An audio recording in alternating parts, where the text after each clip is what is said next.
Hello everyone, welcome to my channel. ಇವತ್ತೊಂದು ಹೊಸ recipe ಒಂದಿಗೆ ನಿಮ್ಮ ಮುಂದೆ ನಾನು ಬರ್ತಿದ್ದೀನಿ. ನಾವು ತುಂಬ ವೆರೈಟೀಸ್ ಚಿತ್ರಾನ್ನಗಳನ್ನ ಮಾಡ್ತೀವಿ. ಸೊ ಇವತ್ತೊಂದು ಡಿಫ್ರೆಂಟಾಗಿ ವೆರಿ ಈಸಿಯಾಗಿ ನೀವು ಮಾಡ್ಕೋಬಹುದು.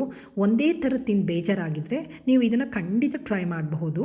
ತುಂಬ ಚೆನ್ನಾಗಿರುತ್ತೆ ಟೇಸ್ಟು, ಹೆಲ್ತಿಯಾಗಿ ತುಂಬಾ ಬೆನಿಫಿಟ್ಸ್ ಇದೆ ಇದರಿಂದ. ನಾನು ಇವತ್ತು ಬೆಟ್ಟದ ನೆಲ್ಲಿಕಾಯಿ ಯೂಸ್ ಮಾಡಿ ಚಿತ್ರಾನ್ನ ಮಾಡ್ತಾ ಇರೋದು. ತುಂಬ ರುಚಿಯಾಗಿರುತ್ತೆ. ಸೊ ಇದಕ್ಕೆ ಬೇಕಾಗಿರುವ ಇಂಗ್ರೀಡಿಯೆಂಟ್ಸ್ ನೀವು ನೋಟ್ ಮಾಡ್ಕೊಳ್ಳಿ.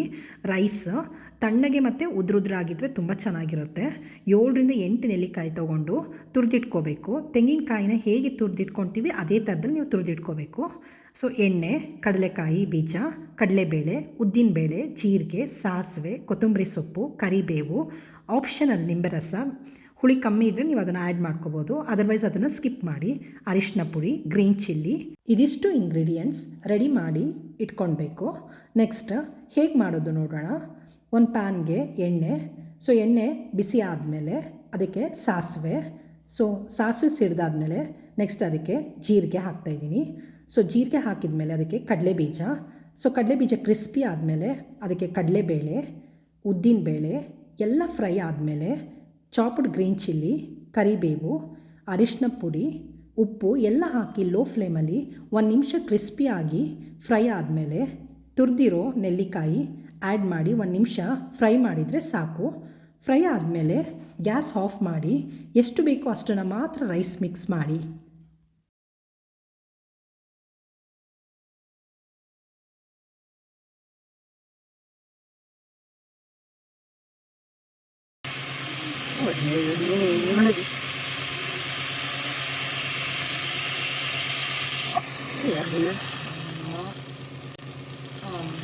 ನೆಲ್ಲಿಕಾಯಿ ಇದು ನಮಗೆ ಮೇನ್ ಇಂಗ್ರೀಡಿಯೆಂಟು.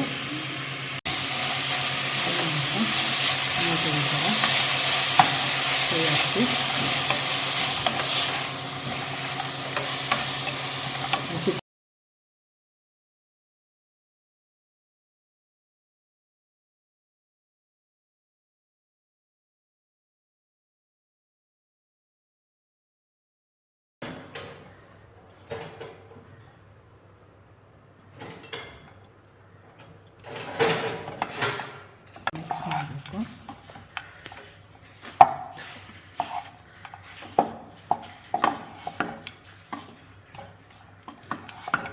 ಸೊ ರೈಸ್ ಎಲ್ಲ ನೀಟಾಗಿ ಮಿಕ್ಸ್ ಆದಮೇಲೆ ನಿಮಗೆ ಆಪ್ಷನಲ್ ನಿಂಬೆ ರಸ ಬೇಕಾದರೆ ನೀವು ಆ್ಯಡ್ ಮಾಡ್ಕೋಬಹುದು, ಅದರ್ವೈಸ್ ಅದನ್ನು ಸ್ಕಿಪ್ ಮಾಡಿ. ನಾನಿಲ್ಲಿ ಯೂಸ್ ಮಾಡ್ತಾಯಿಲ್ಲ. ನಿಮಗೆ ಹುಳಿ ಕಮ್ಮಿ ಅನಿಸಿದ್ರೆ ನೀವು ನಿಂಬೆ ರಸ ಹಾಕಬಹುದು. ಕೊನೆಗೆ ರುಚಿಗೆ ಎಷ್ಟು ಬೇಕೋ ಅಷ್ಟು ಉಪ್ಪನ್ನ ಆ್ಯಡ್ ಮಾಡಿ ಕೊತ್ತಂಬರಿ ಸೊಪ್ಪು ಹಾಕಿದರೆ ಬಿಸಿ ಬಿಸಿ ನೆಲ್ಲಿಕಾಯಿ ಚಿತ್ರಾನ್ನ ರೆಡಿ. ಈವನ್ ಬೇಕಾದರೆ ನೀವು ತುಪ್ಪದಲ್ಲಿ ಗೋಡಂಬಿನ ಡ್ರೈ ರೋಸ್ಟ್ ಮಾಡಿ ಕೂಡ ನೀವು ಮಿಕ್ಸ್ ಮಾಡ್ಕೋಬಹುದು, ಬಟ್ ನಾನಿಲ್ಲಿ ಯೂಸ್ ಮಾಡಿಲ್ಲ. ಸೊ ನಿಮಗೆ ಈ ವಿಡಿಯೋ ಇಷ್ಟ ಆಗಿದ್ದರೆ ಪ್ಲೀಸ್ ಲೈಕ್, ಶೇರ್ ಹಾಗೆ ಕಮೆಂಟ್ ಮಾಡೋದನ್ನು ಮರಿಬೇಡಿ. ಹಾಗೆ ನಿಮ್ಮ ಫ್ರೆಂಡ್ಸ್, ಫ್ಯಾಮಿಲಿ ಮೆಂಬರ್ಸ್ ಜೊತೆ ಶೇರ್ ಮಾಡಿ. ಮತ್ತೆ ಹೊಸ ರೆಸಿಪಿ ಒಂದಿಗೆ ಸಿಗೋಣ. Thank you.